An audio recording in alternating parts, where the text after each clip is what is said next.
Okay, welcome back after the break. Break के बाद आप सबका स्वागत है। So, what did we see last? पिछले घंटे में हमने क्या देखे थे? Jesus' prayer life. The disciples asked Jesus. यीशु के प्रार्थना के जीवन के बारे में हमने देखे थे। And did Jesus teach them how to pray? कि यीशु ने चेलों को किस प्रकार से प्रार्थना करना सिखाए थे? So, it is such a privilege that whatever the Bible tells us, He has also given us the way to follow that.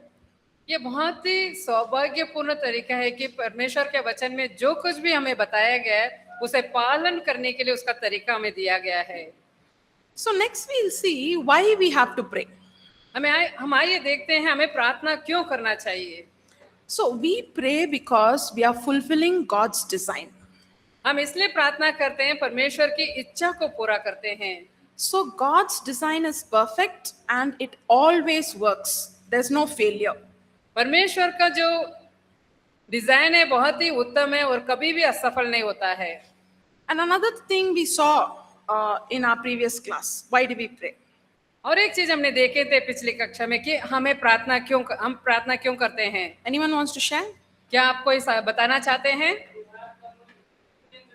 Communion with God. हम परमेश्वर के साथ संगति रखने के लिए प्रार्थना करते हैं। And also we are fulfilling our authority, the authority which God has given us. और we are साथ ही fulfilling in prayer. परमेश्वर ने हमें जो अधिकार दिया है उस अधिकार को हम पूरा करते हैं।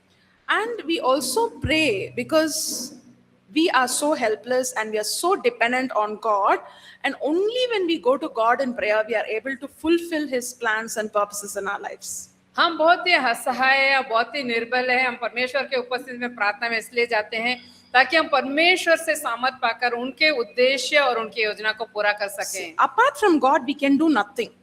उसके बिना हम जो कुछ करते हैं वो कुछ भी नहीं है। So we might think that we might know so many things, we are able to do so many things, but apart from God we can do nothing. हम बहुत सारी चीजों को जान सकते हैं, बहुत सारी बातों को सोच सकते हैं, लेकिन परमेश्वर के बिना हम कुछ भी नहीं कर सकते हैं। And also we pray for others when during their helpless times, when they need prayer.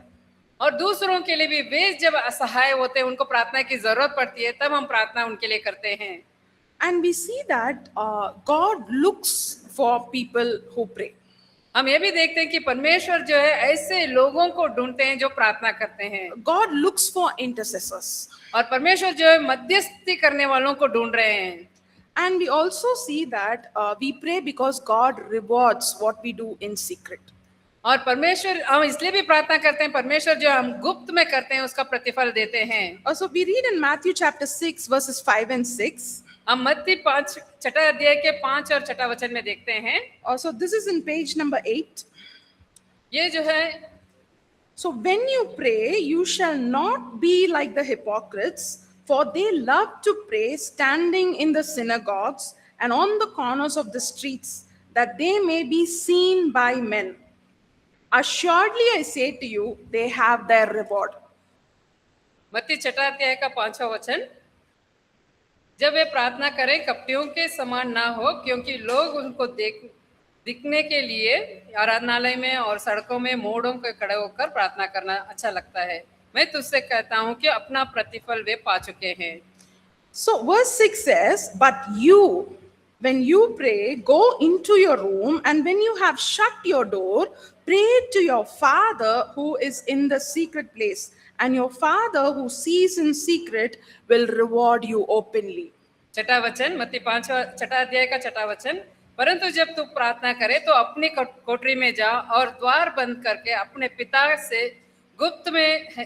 पिता जो गुप्त में है प्रार्थना कर, तब तेरा पिता जो गुप्त में देखता है तुझे प्रतिफल देगा। Who is in the secret place? गुप्त स्थान में कौन है? God. परमेश्वर है। So when we go to the secret place and pray to God in secret, God rewards us secretly, correct? जब हम परमेश्वर के पास जो गुप्त में है उसके पास गुप्त में जाते हैं और प्रार्थना करते हैं, परमेश्वर जो गुप्त में देखता है वो हमें प्रतिफल देता है। क्या सही है? Does God reward secretly? क्या परमेश्वर गुप्त रूप से हमें प्रतिफल देता है? How does God reward? परमेश्वर हमें कैसे प्रतिफल देते हैं? openly. खुले तौर पर। So, do we need to seek that reward and pray?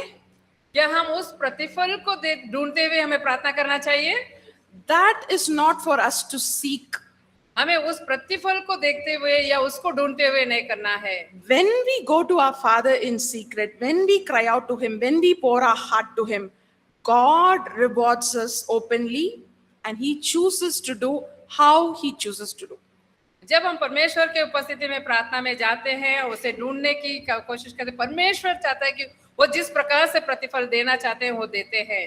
And the next thing why we have to pray is our flesh is weak, but our spirit is willing. और एक बात जिसके लिए हमें क्यों प्रार्थना करना चाहिए, हमारा शरीर जो निर्बल है लेकिन हमारी आत्मा जो है बहुत ही उत्साहित है। So the disciples were with Jesus, and when Jesus knew that his time has come, he asked 3 of his disciples, Peter, James, and John, he called them to pray when he was going through the painful suffering before the cross. यहाँ हम देखते हैं कि यीशु मसीह जो है अपना जो क्रूस के पहले वो जितने मतलब बहुत ही तकलीफ में थे, तब अपने 3 चेलों को बुलाए प्रार्थना करने के लिए। But we see that the disciples slept. हम देखते हैं कि वो जो उनके चेले थे वो सो गए थे। And Jesus is telling his disciples, watch and pray.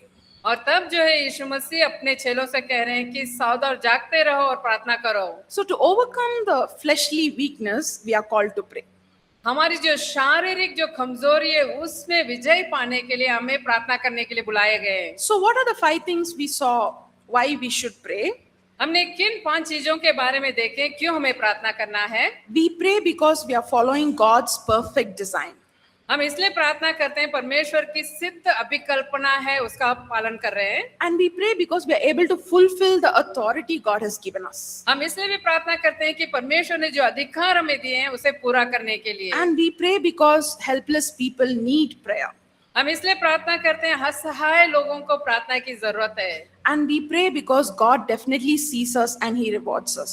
हम इसलिए प्रार्थना करते हैं परमेश्वर हमें देखते हैं और निश्चित रूप से हमें प्रतिफल देते हैं। And we are called to watch and pray. हमें जो है जागते रहकर प्रार्थना करने के लिए बुलाए गए हैं। So prayer is a lot of things. It's communion with God. It's a spiritual warfare. So many things that we will be learning through this week. प्रार्थना जो है परमेश्वर के साथ संगति रखना और हमारा आत्मिक लड़ाई के बारे में भी बता रहा है। Sometimes it's just worship and sometimes it's just sitting alone in His presence. कभी-कभी जो है उसके उपस्थिति में बस अकेले बैठे रहने के बारे में है। Sometimes it's just singing a song from the heart. और कभी-कभी होता है कि अपने हृदय से गाना गाना होता है। Thanking God. परमेश्वर को धन्यवाद देते हुए। Praising the greatness of God. परमेश्वर के महानता के बारे में प्रशंसा करते हुए। All this we do in prayer. ये सब हम प्रार्थना में करते हैं। So what happens if we do not pray? तो हम प्रार्थना नहीं करते तो तब क्या होता है? So we lose out a great opportunity of walking with God and working with God towards our life purposes in our life's journey. हम जो इस बात को खो देते हैं परमेश्वर के साथ संगति, परमेश्वर के साथ चलना और परमेश्वर के उद्देश्य को जानना हमारे जीवन के लिए। And we fail in our responsibility here on earth. हम इस दुनिया की हमारी जो जिम्मेदारी है उसमें असफल हो जाते हैं। See, God's word, the Bible is the revealed will of God in our lives. Bible जो है परमेश्वर की इच्छा को हमारे जीवन के लिए प्रकट की है। So only when we spend time with God, He can reveal to us His will. जब हम केवल परमेश्वर के उपस्थिति में समय बिताएंगे तो ही हम उसके इच्छा को प्रकट होते हुए देख सकते हैं। So personally in our lives, God has the best plan and purposes for us. व्यक्तिगत तौर पे हमारे जीवन के लिए परमेश्वर के पास सर्वोत्तम उद्देश्य और सर्वोत्तम योजना है। So when we do not pray, we fail or miss out on God's plan in our lives. जब हम प्रार्थना नहीं करते तो परमेश्वर की जो हमारे जीवन के प्रति जो योजना है उसे खो देते हैं। So what happens when we pray is we position ourselves before God and He reveals His will to us and we are able to walk in His ways. तो प्रार्थना में क्या होता है, हम अपने आप को परमेश्वर की उपस्थिति में रखते हैं, परमेश्वर जो है हमारे लिए हमारा ऊपर उनका इच्छा को प्रकट करते हैं। So the next lesson that we are going to see is about the foundation of prayer. तो अगला पाठ जो हम देखने जा रहे हैं प्रार्थना के नींव। So foundation is nothing but the most important thing, or it's very crucial for a good prayer life. नींव जो है कुछ और नहीं है, जो प्रार्थना का बहुत ही महत्वपूर्ण जो बात है वो है। So if you look at a building, the foundation of the building is very important. यदि आप एक इमारत को देखते हैं तो उसमें सबसे महत्वपूर्ण जो चीज है उसका नींव। So if you talk to any civil engineers, they will tell you how important it is to lay the foundation of any building. आप यदि किसी भी सिविल इंजीनियर से बात करेंगे तो वो बताएंगे कि किसी भी इमारत के लिए उसका नींव कितना महत्वपूर्ण So है। they do a lot of work underground. वो जो जमीन के नीचे है बहुत से काम करते हैं। They look for good soil. They clear the ground. वो अच्छे मिट्टी को देखते हैं और उसको खोदते हैं, And then they build the building on that. और उस नींव को डालने के बाद उस नींव के ऊपर उस इमारत को बनाते हैं। If it's a shaky foundation, the building will shake. यदि वो जो नींव जो अगर हिलेगी तो इमारत पूरा हिल जाएगी। So there are some things that's very crucial for us to have a good prayer life, what the Bible calls prayer. जो हमें हमारे जीवन में भी एक प्रार्थना के जीवन होना चाहिए, जो बाइबल कहती है कि प्रार्थना के जीवन। So we understand that what are the things that we thought of, a religious lifestyle could have taught us. Prayer is not a ritual. तो हम जो है प्रार्थना जो है एक धार्मिक प्रथा नहीं है। So early in the morning you rise up and you just go, it's done. You take it every morning, you go to God in prayer, spend some time. That's a ritual. That's not prayer. सुबह उठ गए, बस परमेश्वर के सामने गए, थोड़ा सा प्रार्थना कर लिए, हो गया। ऐसे करना जो एक विधि के रूप में प्रार्थना करना होता है। Considering it is as a duty, like you just have to do it because they told you to do it. Someone told you to do it. या तो ऐसे इस प्रकार से इसको लेना है कि हमारा कर्तव्य है, दायित्व है, किसी ने हमें कहा है कि आपको प्रार्थना करना है इसलिए हम प्रार्थना कर रहे हैं। And we should also understand with the wrong motives. What is the motive of your heart? You should check the posture or the motive of your heart before God. आप परमेश्वर के सामने आने से पहले अपने हृदय की जो आपका इरादा है उसको जांचने की जरूरत है। It is not like a lip service, when your heart is further from God, when your heart is not obeying God, but from the lip you say, "Oh God, I love you, I choose to follow you," but your heart is somewhere else. यदि इस तरह का प्रार्थना नहीं होना चाहिए कि आपका हृदय कहीं और है और अपना ओठों से आप बोल रहे हैं कि प्रभु मैं आपसे प्रेम करता हूँ, आपको चाहता हूँ, इस प्रकार से बोलना। Sometimes people can give us rules. You have to follow this, like 2 hours a day, 1 hour a day, 3 hours a day. Prayer is not that. आपको पता है कि कुछ लोग कहते हैं कि ऐसा नियम है, आपको 1 घंटा पढ़ना है, 2 घंटा पढ़ना है या 3 घंटा पढ़ना है। प्रार्थना इस प्रकार का नहीं है। And sometimes we might think, God, I've prayed 2 hours today and everything should work in my life. It should go straight. तो कभी-कभी हम ऐसे सोचते हैं कि प्रभु मैंने 2 घंटे के लिए आज प्रार्थना किया है, सब कुछ सही होना चाहिए और सीधा होना चाहिए। I have prayed, I know everything will work out. मैंने प्रार्थना किया, मैं जानता हूँ कि सब कुछ सही रहेगा। That is also not prayer. वो भी प्रार्थना नहीं है। So prayer is nothing but going to God humbly, seeking His face.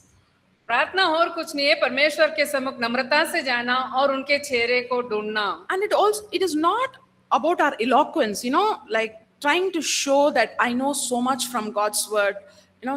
I quote words from here, from Genesis to Revelation. I know everything. That is not prayer. और प्रार्थना ये भी नहीं है कि हम बाइबल में से उत्पत्ति से लेकर प्रकाशन के वाक्य तक हम वचनों को बोलकर प्रार्थना कर रहे हैं, ये भी नहीं है। We should never pray for the sake of others. Oh, somebody is listening, so I'm praying. हमें इसलिए भी प्रार्थना नहीं करना चाहिए कि कोई तो भी मुझे प्रार्थना करते हुए देख रहा है इसलिए मैं प्रार्थना करेंगे। But we are praying to God because we have a relationship with our Father and God sees the heart. हम इसलिए प्रार्थना करते हैं, हमारा जो है परमेश्वर के साथ रिश्ता है और परमेश्वर हमारा हृदय को देखते हैं। We can say a lot of things from our lips, but where is God focused on is my heart. हम जो अपने ओठों के द्वारा कई सारे बातें कह सकते हैं, लेकिन परमेश्वर कहाँ केंद्रित है, हमारा हृदय को देखते हैं। But God sees our heart and He will fine tune us according to His word when we go humbly in prayer. परमेश्वर हमारा हृदय को देखते हैं, इसलिए जब परमेश्वर के सामने हम नम्रता से जाएंगे तो परमेश्वर हमारा हृदय को उनकी ओर फेरेगा। And we can talk to God in any language. हम परमेश्वर से किसी भी भाषा में बात कर सकते हैं। It is not that we should talk in Greek, Spanish, English, any language, the language that we know. हम जो है इंग्लिश या स्पेनिश, फ्रेंच इस प्रकार के किसी भी भाषा में प्रार्थना करने की ऐसे ही भाषा में करना ऐसा नहीं है। हम जो भाषा जानते हैं उस भाषा में हम प्रार्थना कर सकते हैं। I was just wondering, the Bible is written in Hebrew, Greek, and some in Aramaic. If God had said, you have to pray in Hebrew, just imagine our condition. आप देखिए कि बाइबल जो है इब्रानी भाषा और यूनानी भाषा और कुछ जो अरामिक भाषा में लिखी गई है। परमेश्वर ने ऐसा नहीं कहा कि आपको इब्रानी भाषा में प्रार्थना करना है। But the greatest privilege is we can go to God in our own regional language. ये सबसे हमारे लिए सौभाग्यपूर्ण बात है कि हम जो परमेश्वर के सामने हम किसी भी भाषा के साथ अपने भाषा के साथ हम जा सकते हैं। So we also see in Luke chapter 18 an example, like we see how the tax collector and the Pharisee, they pray to God, and how the tax collector prays to God, Lord, have mercy on me, a sinner. But we see the Pharisee, he talks a lot of things. हम That is- He Luka- says, I have done this, I have done that, I have paid my tithes, I have done this. But we see a tax collector who in those days, they were like considered like an outcast, but he just says, Lord, have mercy on me. लूका 18 अध्याय में हम देखते हैं एक फरीसी के बारे में और चुंगी लेने के वाले बारे में। चुंगी लेने वाला जो है परमेश्वर के पास आके कह रहा है कि परमेश्वर मुझ पर दया कर, मैं पापी हूँ, मुझे ग्रहण कर करके। लेकिन फरीसी बोल रहे कि मैंने ये किया वो किया। इस प्रकार से वो चुंगी लेने वाले जो है उनके समय में जो है उन्हें अलग किया जाता था, उन्हें कोई भी आदर नहीं देता था। So we are seeing how not to pray, and we see that we should lay a very good foundation for our prayer. हमें यहाँ से सीखते हैं कि हमें किस प्रकार की प्रार्थना नहीं करना चाहिए और किस प्रकार की अच्छी नींव को डालना चाहिए। So it is based only out of our relationship with God. ये जो है केवल परमेश्वर के साथ हमारा रिश्ते के आधार पर है। So in order to have a good foundation for prayer, there are 7 important things that we need to remember. जो हमारा प्रार्थना के जीवन अच्छा होने के लिए हमारे पास 7 मुख्य बातें हैं। It's easy, right? 7 things. 7 बातें हैं। We'll see each of it in detail. First is the nature of God. 7 बातों को हम देखते हैं, इन सारे बातों के बारे में विस्तार से देखेंगे। सबसे पहला जो है परमेश्वर का स्वभाव। So what is it about the nature of God? We need to know who God is. परमेश्वर का स्वभाव क्या है? परमेश्वर का स्वभाव है कि परमेश्वर कौन है, इस बात को हमें जानने की जरूरत है। So we need to pray in accordance to God's character, God's nature. हमें जो है परमेश्वर के स्वभाव के अनुसार प्रार्थना करने की जरूरत है। So God is good. परमेश्वर भला है, He is faithful. वो विश्वास योग्य है। Jehovah Jireh, He is my provider. वो जो मेरा यहोवा यीरे है, मेरा प्रदान करने वाला Jehovah परमेश्वर है। Rapha, He is my healer. Jehovah Rapha है, वो मेरा चंगा करने वाला परमेश्वर है। He is my good shepherd. वो मेरा अच्छा चरवाहा है। So He is my father. वो मेरा पिता है। He will never withhold anything good from me. कोई भी बलि वस्तु को मेरे पास से नहीं रख छोड़ेगा। So God will never do anything that is opposite of His nature. परमेश्वर कभी भी अपने स्वभाव के विरुद्ध में ऐसा कोई भी काम नहीं करेगा। We need to pray in accordance with God's nature. हमें जो है परमेश्वर के स्वभाव के अनुसार प्रार्थना करने की जरूरत है। So for example, if someone needs healing, we pray by His stripes we are healed. उदाहरण के लिए किसी को चंगाई को जरूरत है तो हम उनके लिए प्रार्थना करेंगे, तेरे कोड़े खाने के द्वारा मैं चंगा हुआ। It's God's nature to heal. क्योंकि परमेश्वर का स्वभाव है चंगा करना। I'll give you another example. मैं और एक उदाहरण देती हूँ। Somebody has hurt me. किसी ने मुझे चोट पहुंचाया, So I'm asking God, Lord, make that person suffer, God. Let them know who you are in my life. तो Let मैं- them suffer. इस प्रकार से प्रार्थना करूं, जिन्होंने मुझे चोट पहुंचाया उनके लिए मैं प्रार्थना करूंगा, परमेश्वर उन्हें ऐसा दुख दीजिए और वो ये जान पाए कि आप कौन हैं। Yes, that person has hurt me. हाँ, उन्होंने मुझे चोट पहुंचाया है। Is it God's nature to make somebody suffer? क्या ये परमेश्वर का स्वभाव है किसी को परेशानी में डालना या दुख में He डालना? forgave even on the cross. उन्होंने क्रूस पर भी क्षमा किया। I cannot pray that prayer. मैं ऐसा प्रार्थना नहीं कर सकती हूँ। So we always should pray in accordance with God's nature. हमें जो है हमेशा ही परमेश्वर के स्वभाव के अनुसार प्रार्थना करना है। Many times we think that, okay, I am God's child and I can pray and I can twist God's hand. That's very wrong. कई बार हम ऐसा सोचते हैं कि मैं परमेश्वर के बेटी हूँ तो मैं किसी भी प्रकार से या टेढ़ी तरीके से मैं प्रार्थना कर सकती हूँ। Yes, we are God's children. हाँ, हम परमेश्वर के बच्चे हैं। He has called us, separated us, chosen us, kept us so close to Him. हमें बुलाया गया है, चुना गया है, हमें अलग करके अलग से रखा गया है। But sometimes, as children, we see little children, they want to run, they want to go in their own ways. We also go off track. और कभी-कभी जो जैसे छोटे बच्चे अलग रास्ते में जाते हैं, हम भी वैसे भटक जाते हैं। But each time we go there, it's God's word corrects us, and we correct ourselves according to God's word.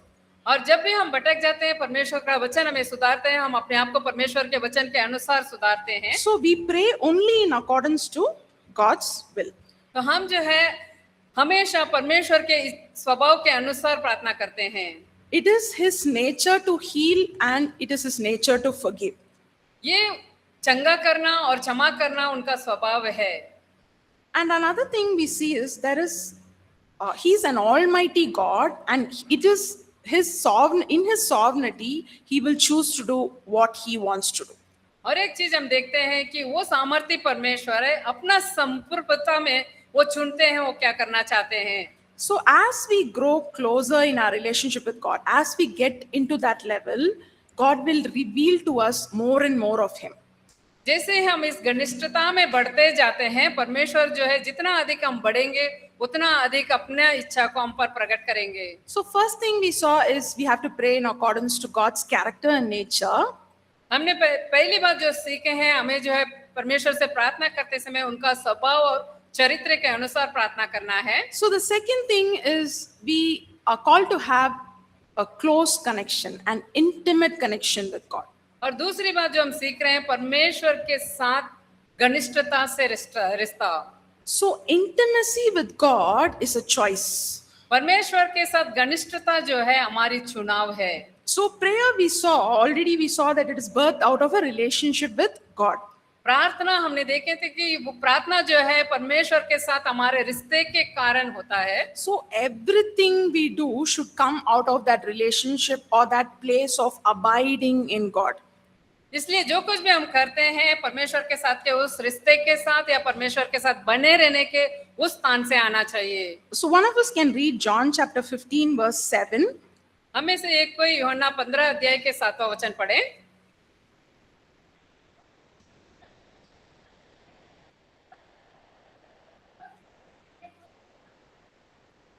Amen. So if you abide in me and my words abide in you, you will ask what you desire and it shall be done for you. तो वचन साथ बता रहे कि यदि तुम मुझ में बने रहो और मेरा वचन तुम में बना रहे तो जो चाहो मांगो और वह तुम्हारे लिए हो जाएगा। So the Bible is very clear. Bible बहुत ही स्पष्ट है। If we abide in Him यदि हम उसमें बने रहें and His words abide in us, और जब उनका वचन हम में बना रहेगा, you will ask what you desire. तब जो हम चाहे मांगे, it shall be done for you. और वह तुम्हारे लिए हो जाएगा। So what happens is when we get closer to God, He will align ourselves closely to God's word.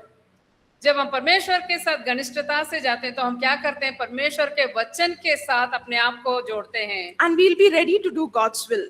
और हम जो है परमेश्वर के इच्छा को करने के लिए तैयार And our desire will be to do God's will.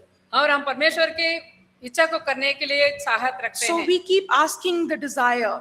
हम परमेश्वर से उस इच्छा को मांगते रहते हैं। Because it's in accordance with God's will, He will fulfill it.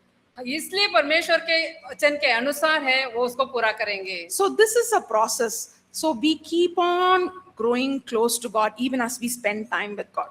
ये प्रक्रिया है, जैसे हम परमेश्वर के साथ समय बिताते जाते हैं हम बढ़ते जाते हैं। So in Psalms 37 verse 4 we read, delight yourself in the Lord and He will give you the desires of your heart. भजन 37 के 4 वचन, यहोवा को अपने सुख का मूल जान और वह तेरे मनोरथों को पूरा करेगा।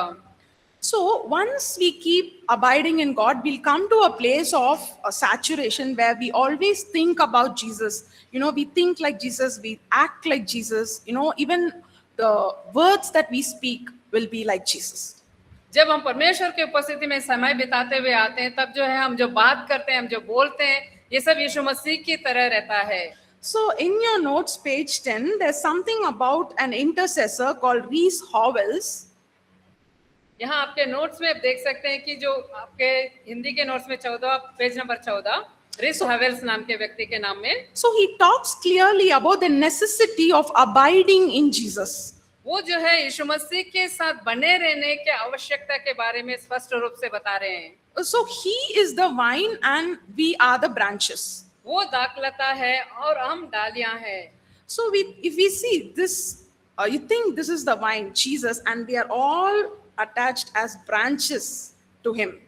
आप अब इसे देख सकते हैं कि यीशु मसीह है, दाखलता है, हम सब इसमें एक डाली के रूप में जुड़े हुए हैं। Where does this branch get its strength from, nutrition from? इस डाली को कहाँ से बल ताकत मिलेगी? From the vine. और इस दाखलता से। So unless we are fixed to the vine, we इसलिए- don't get our strength, we don't get our nutrients. इसलिए हम जब तक इसमें जुड़े नहीं रहेंगे, हमारे पास हमारी ताकत नहीं मिलेगी। So we need to make sure every day of our lives we stay connected. It's abiding, it's like present continuous tense. इसलिए हमें हमारे जीवन के हर एक दिन है ये पक्का कर लेना है कि हम यीशु मसीह के साथ जुड़े रहें। ये लगातार बनी रहने वाली बात है। It's not like yesterday I was connected to the vine and today I want to do something what I like. ये ऐसा नहीं कि कल मैं उस दाखलता के साथ यीशु के साथ जुड़ा रहा, आज मैं जो चाहता हूँ उसमें करूंगा। So the Bible teaches us to abide in Jesus. Bible हमें सिखाती है कि यीशु मसीह में बने रहने के लिए। How can you and I abide in Jesus? आप और मैं कैसे यीशु मसीह में बने रह सकते हैं?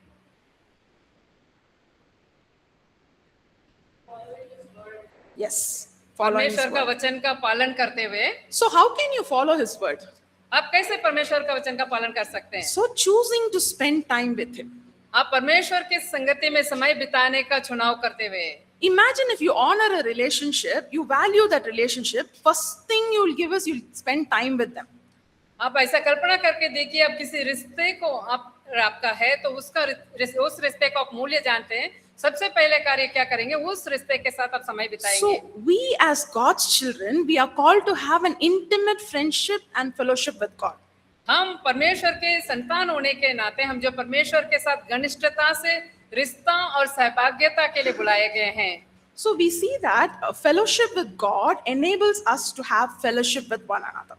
तो हम परमेश्वर के साथ जब संगति रखते हैं, सहभागिता रखते हैं, तो वो जो है हमें एक दूसरे के साथ सहभागिता रखने के लिए मदद करती है। So when we have fellowship with God, there is no darkness in us because in Jesus there is no darkness. जब हम प्रभु के साथ संगति रखते हैं तो हमारे अंदर कोई अंधकार नहीं हो सकती, क्योंकि यीशु मसीह में कोई अंधकार नहीं है। So we read of this in 1 John chapter 1 verses 1 to 7. इसलिए इसको जो है पहला यूहन्ना के पहला अध्याय के 1 से लेकर 7 तक के वचन में हम पढ़ते हैं। So because of this intimacy, we begin to walk in his ways. हम परमेश्वर के घनिष्ठता के रहने के कारण हम उनके इसमें चलते हैं। We walk in obedience to God.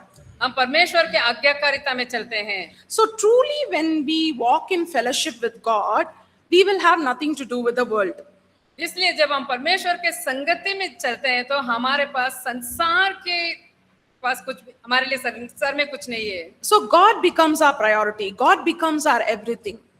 और परमेश्वर हमारा प्राथमिकता बनता है, परमेश्वर हमारा सब कुछ बनता है। So everything else becomes the second priority or the second best in our lives. और बाकी सारी चीजें जो है हमारे जीवन के दूसरी भाग बन जाती है। What he says, we will be able to do it willingly, joyfully. वो जो कहते हैं उसको हम जो है आनंद के साथ और इच्छा के साथ कर पाते हैं। So nothing can separate us from the love of Christ. कोई भी चीज परमेश्वर के प्रेम से हमें अलग नहीं कर सकता है। So we are called into this fellowship. See, if anyone doesn't invite us to have a friendship or fellowship, can we have a fellowship or connection with them? हमें जो है संगति के लिए बुलाया गया है। यदि कोई हमें दोस्ती के लिए या सहभागिता के लिए नहीं बुलाएंगे तो क्या हम उनके साथ सहभागिता या दोस्ती रखेंगे? So isn't it marvelous to us that the Creator God, who knows everything about us, He is calling us into a deep fellowship with Him. ये क्या अद्भुत बात नहीं है कि जो जिन्होंने इस स्वर्ग और आकाश और पृथ्वी को बनाए वो परमेश्वर जो हमारे बारे में सब कुछ जानते हैं, वो हमें संगति करने के लिए बुला रहे हैं। Because Jesus walked in this intimate fellowship with the Father. क्योंकि यीशु मसीह जो है पिता के साथ इस तरह के घनिष्ठता से चले थे। So Jesus is our example in every way. यीशु जो है हर प्रकार से हमारा नमूना है। So we are going to read few verses. So turn your Bible to John chapter 4, verse 34. हम कुछ वचनों को पढ़ेंगे। आप अपना बाइबल को यूहन्ना 4:34वां वचन पढ़ें। अध्याय 4:34वां वचन यूहन्ना के।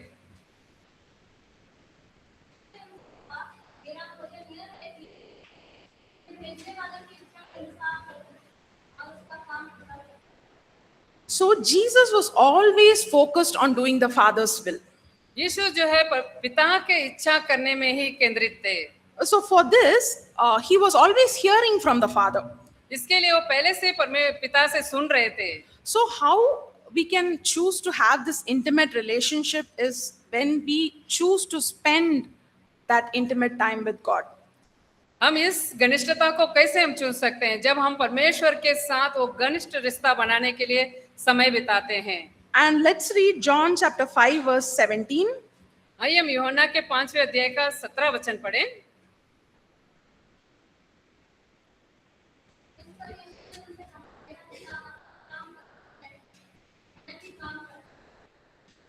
So here we read, my Father has been working until now and I have been working. यहाँ वो बता रहे हैं कि मेरा पिता अब तक काम कर रहा है, इसलिए मैं भी काम करता हूँ। So Jesus works when the Father works. यीशु जो है जब पिता काम करते हैं तब यीशु काम करते हैं। How does he know the Father's works and the Father's timing?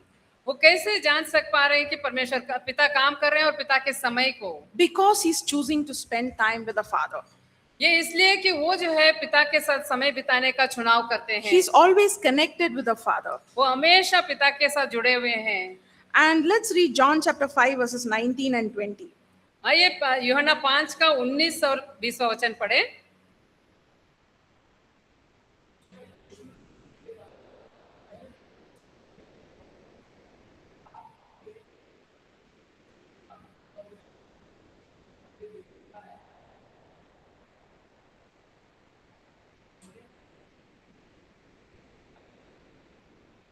बीसवां वचन।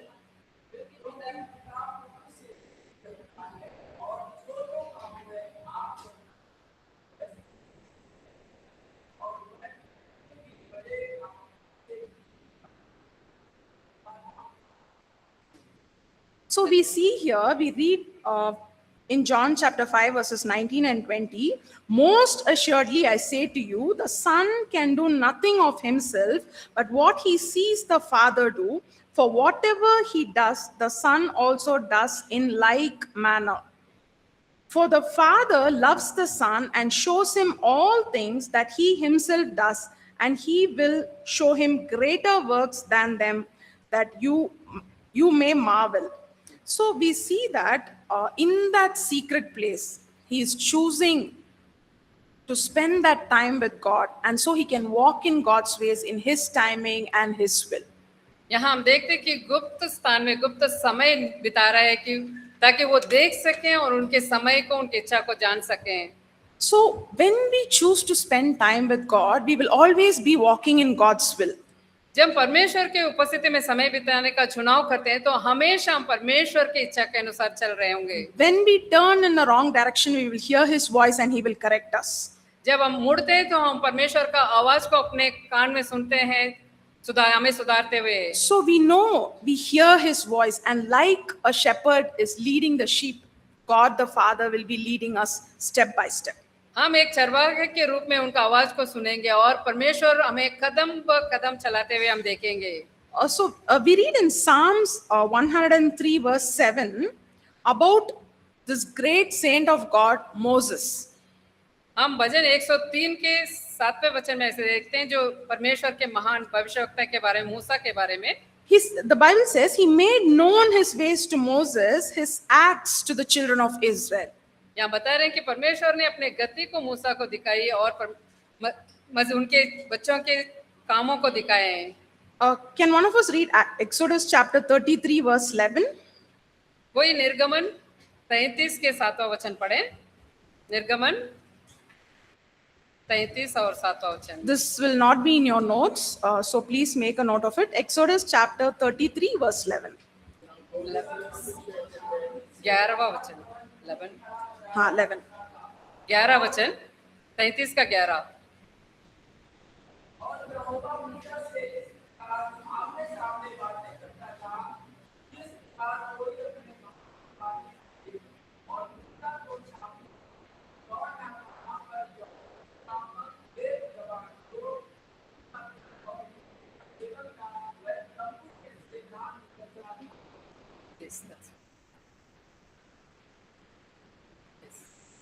So we see that the Lord spoke to Moses face to face, यहाँ हम देखते हैं कि यहोवा जो है मूसा से आमने सामने बात किया, as a man speaks to his friend. जैसे एक मनुष्य अपना दोस्त से प्रार्थना करता है, And we बात see, करता है। in the same chapter, verse 17, we see that Joshua is lingering in the presence of God. He is also wanting this presence. यहाँ हम देख उसी अध्याय के 17 वचन में हम देखते हैं कि यहोशू भी वही में बना रहता है, वो परमेश्वर की उपस्थिति की चाहत करता है। Joshua is also part of the children of Israel, but he chooses to be in the presence of God. यहोशू भी जो इजरायली लोगों का ही भाग था, वो जो है परमेश्वर के उपस्थिति में समय बिताना चुनता है। So we see that Moses is asking God, if I have found grace in your sight, show me your way that I may know you and that I may find grace in your sight. और वो बोल रहा है कि मूसा बता रहा है कि यदि तू मेरा मुझ पर अनुग्रह करता है तो तेरा महिमा को दिखा ताकि मैं देख सकूं। Whose desire is this? To see God and know more of God? ये किसकी इच्छा है परमेश्वर को देखें और परमेश्वर को और अधिक जानने की इच्छा किसकी है? So it is the desire of Moses. ये जो है मूसा की इच्छा थी। Does God fulfill his desire? क्या परमेश्वर ने उसकी इच्छा को पूरा किए? He spoke to him. हाँ, So परमेश्वर उनसे बात किए। when we hunger and thirst for God, definitely God will fulfill our desire. जब हम परमेश्वर के लिए भूखे और प्यासे होते हैं, परमेश्वर निश्चित तौर पे हमारे इच्छा को पूरा करेंगे। And in verse 15 we see Moses is very keen in the presence of the Lord. हम 15 वचन में देखते हैं कि मूसा जो है परमेश्वर की उपस्थिति में बहुत ही यत्न से था। He tells, if your presence, Lord, does not go with us, do not take us from here. वो कह रहा है कि यदि तू आप ना चले तो हमें यहाँ से आगे ना ले चल। Then he's asking God to show God's glory in his life. और वो बता रहे हैं कि परमेश्वर की महिमा को अपने जीवन में दिखाने के लिए। So resting in God's glory is nothing but resting in his presence and enjoying his presence more than anything else. परमेश्वर के उपस्थिति में विश्राम करना और कुछ नहीं, परमेश्वर के उपस्थिति में समय बिताना, उनके महिमा में समय बिताना। So we see that Moses wants nothing but more of God, his presence. He's longing for that. हम देखते हैं कि मूसा जो है और किसी और चीज का चाहत नहीं रख रहा है, परमेश्वर की उपस्थिति और परमेश्वर को ही चाहता है कि वो अधिक से जाने।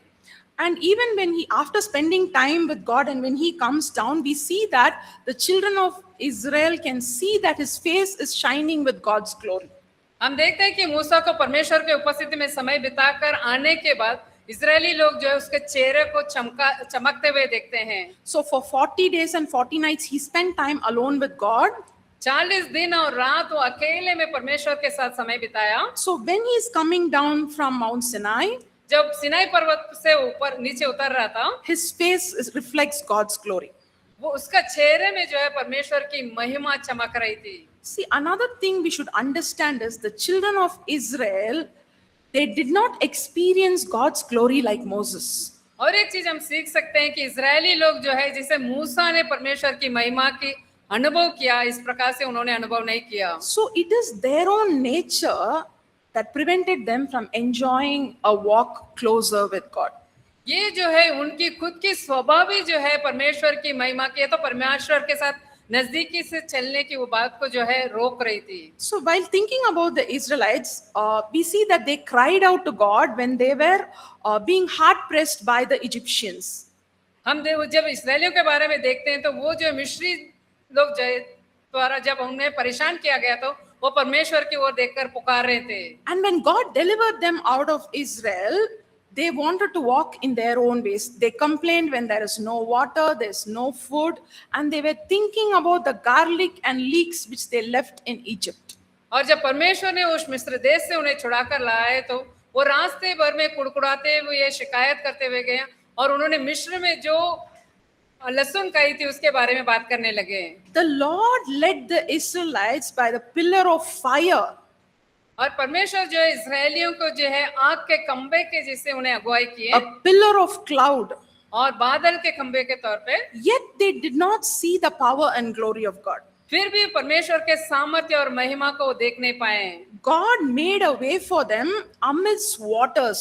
परमेश्वर ने जो है सागर में से उनके लिए रास्ता बनाए। There's water standing on both the sides and they walked on dry ground in between the seas. लाल समुद्र में हम देखते हैं कि पानी जो है दोनों तरफ खड़े हैं और सूखी रास्ते से निकल रहे हैं। They saw the works of God, they saw the glory of God, yet they were complaining, yet they were grumbling. उन्होंने परमेश्वर के सामर्थ्य को देखा, परमेश्वर के कार्य को देखा, फिर भी वो कुड़कुड़ाते रहे। Can the God who split the Red Seas, who made a way among the waters, cannot give us water to drink? या जिस परमेश्वर ने लाल समुद्र को दुबागा और रास्ता बनाया, वो परमेश्वर पीने के लिए पानी नहीं दे सकता है? So they did not trust in God and they did not value the character of God. इसलिए कि वो परमेश्वर के जो महिमा को, वो कार्य को देख नहीं पाए, परमेश्वर के कार्य को मूल्य नहीं दे पाए। So we might be thinking of the Israelites, they are in the Old Testament and now we are in the New Covenant, grace and everything, but let us think ourselves, let us think deep inside what is preventing us from enjoying this relationship with God, enjoying this intimacy with God. तो हम उनको बोल सकते हैं कि वो पुराना नियम के लोग है, पुराना वाचा के अंतर्गत है, अभी हम नया नियम के अंदर है, अनुग्रह के अंदर है। तो हम हमारे लिए क्या चीज परमेश्वर की उस घनिष्ठता को महसूस करने के लिए, अनुभव करने से रोकती है? It can be a complaining or a grumbling nature, ये हो सकता है कि हमारा जो शिकायत करने की या कुड़कुड़ाने की स्वभाव, or it can be a sinful habit या तो पापमय आदतें which the Lord has been telling us to leave. जो परमेश्वर हमेशा कहते हैं कि उसे छोड़ने के लिए। It can be a very small thing. It can be a lack of discipline, complacency. या ये छोटी सी एक बात हो सकती है जो अनाज्ञाकारिता या अनुशासन नहीं रखना। Whatever is preventing us from enjoying the relationship with God, the struggle that we have is real. But when we go to God humbly seeking Him, I want to know you, Lord. I want to see your face. जो भी बातें हमें रोक रही है परमेश्वर के उपस्थिति में जाने के लिए, तो हम उस जो संघर्ष है उसे जानते हैं, लेकिन परमेश्वर के पास जाकर कहें कि परमेश्वर मैं आपको अधिक जानना चाहता हूँ, मैं आपसे प्रेम करता हूँ। So when we go to God, He will surely reveal to us more of Himself. जब हम परमेश्वर के उपस्थिति में जाएंगे तो परमेश्वर धीरे से अपने आप को हमारे ऊपर प्रकट करेंगे। So the same God who revealed Himself to Moses, वही परमेश्वर जो मूसा को अपने आप को प्रकट किए, He will reveal Himself to us. वो अपने आप को हमारे ऊपर भी, हमारे पास भी प्रकट करेंगे। So in order to develop this intimacy or increase in our intensity for desire, there are certain things. ये हमारी आदतें को जो विकसित करने के लिए, जो परमेश्वर के साथ घनिष्ठता रखने के लिए कुछ चीजें हैं। So we should be very open and transparent before God. हमें जो परमेश्वर के सामने पारदर्शी होने की जरूरत है। So please read Psalm chapter 51 verse 6. आइए हम भजन संगीता 15 के 6वां वचन पढ़े। भजन Sangeeta 15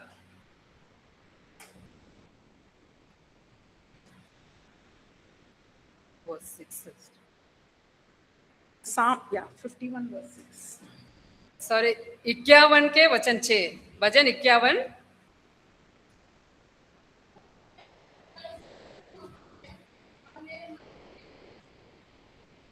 Amen. So we are called to be honest before God.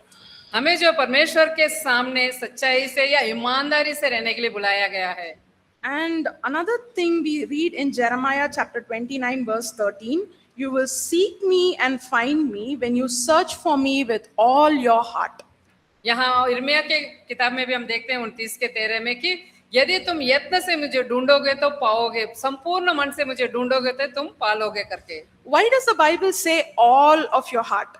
क्यों परमेश्वर का वचन ये कहता है कि संपूर्ण मन से?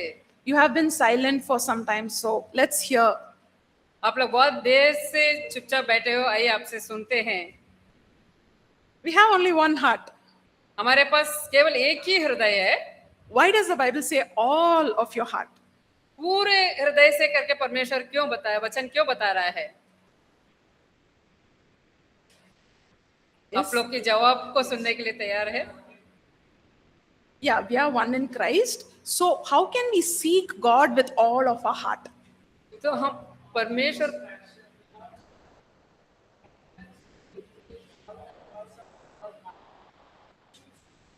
Yes. So here what it refers is all the distractions. It can be compartments in our heart. Lord, I can love you in this area. Don't come in this area.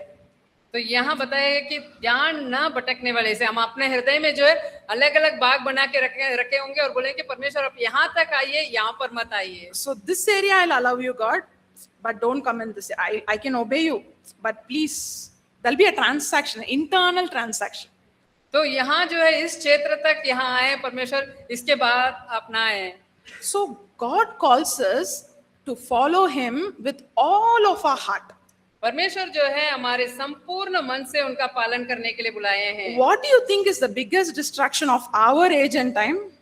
तो आपको क्या लगता है कि क्या उस समय का ध्यान भंग करने वाली चीज होगी?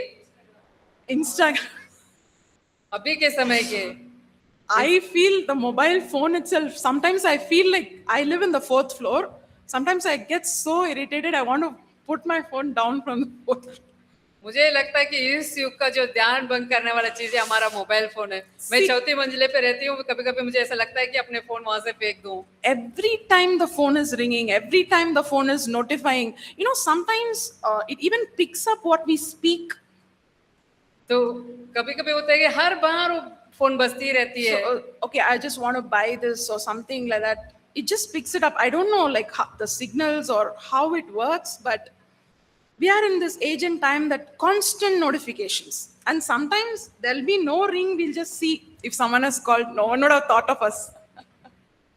तो हमेशा बजती रहती है, अगर थोड़ी देर नहीं बजी तो हमको लगता है कि कोई बजाया तो नहीं है, कोई फोन तो नहीं, कि इस प्रकार से हम उठाकर देखने लगते हैं। So these are hindrances and barriers that prevent us from having an intimate walk with God. ये सारी ऐसी सारी बातें जो है हमें परमेश्वर के साथ घनिष्ठ रिश्ते में बढ़ने के लिए रोकती है। So is the Bible only for Moses' generation and then Peter, Paul, and the early apostles, not for us? क्या बाइबल जो है मूसा के समय और पतरस और पौलुस के समय के लिए हमारे लिए नहीं है? So the Bible is very much for us. Although we have all these distractions, it is very much important, like David, that we seek God wholeheartedly.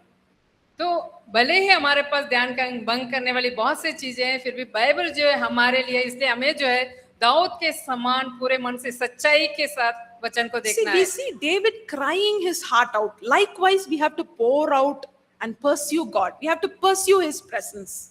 हमें जो है जैसे दाऊद पुकारा था, इस प्रकार से हमें भी हमारे हृदय को परमेश्वर के सम्मुख उंडेलना है, हमें परमेश्वर के उपस्थिति के लिए मांगना है। So as we spend time with God, He will reveal to us more and more, and then we get to know Him and we walk in His ways. जैसे हम परमेश्वर के उपस्थिति में अधिक समय बिताएंगे, परमेश्वर अपने आप को अधिकाई से हम पर प्रकट करेंगे, तो हम परमेश्वर को जान पाएंगे और उसमें चल पाएंगे। And most importantly, we will see fruitfulness in all areas of our life.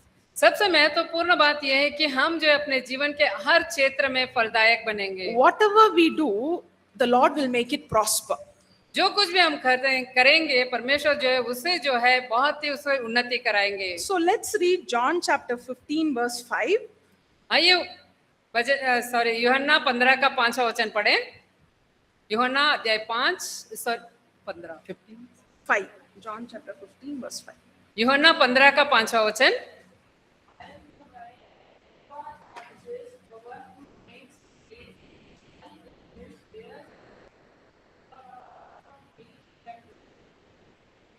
So we saw, thank you. John chapter 15 verse 5. यूहन्ना 15 अध्याय का 5वां वचन। Yes.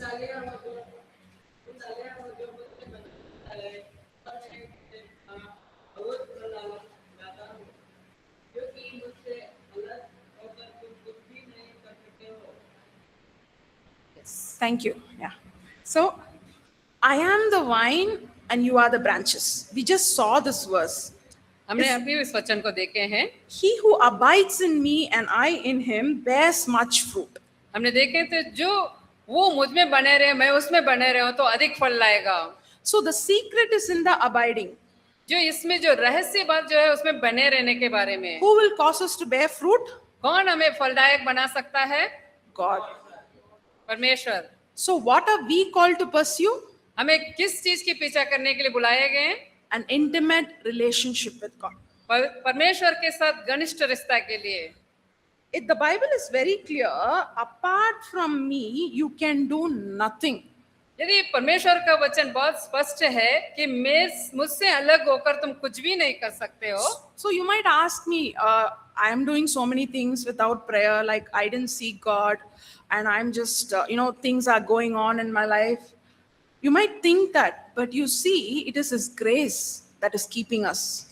आप मेरे से कह सकते हैं कि मैं तो बिना प्रार्थना किए, बिना समय बिताए मैं सब कुछ कर रहा हूँ, मेरा सब ठीक चल रहा है, तो इसके मतलब जो परमेश्वर के अनुग्रह से होता है। Yeah. And also, if we don't have this intimate relationship with God, we miss out on so many things, because out of an intimate relationship with God, everything else flows. Your studies, your relationship with your parents, siblings, friends, ministry, everything else flows from your intimate relationship with God. आप जब परमेश्वर के उपस्थिति में घनिष्ठता से बने रहते हैं तो आपकी बाकी सारे चीजें, आपकी पढ़ाई, आपके माता पिता के साथ आपका रिश्ता, भाई बहनों के साथ रिश्ता, आपकी सेवकाई, सारे इस रिश्ते में से होकर बहता है। So, two things we saw until now, the good foundation of a good prayer. One is we pray accordance to the nature of God, and we get intimately connected and get closer to God. हमने दो चीजों को हमने देखे थे परमेश्वर के उपस्थिति में बने रहने के लिए, कि हम जो है परमेश्वर के साथ घनिष्ठता से रहें और परमेश्वर के स्वभाव के अनुसार प्रार्थना करें। We'll continue after the break. हम ब्रेक के बाद जारी रखेंगे। Thank you.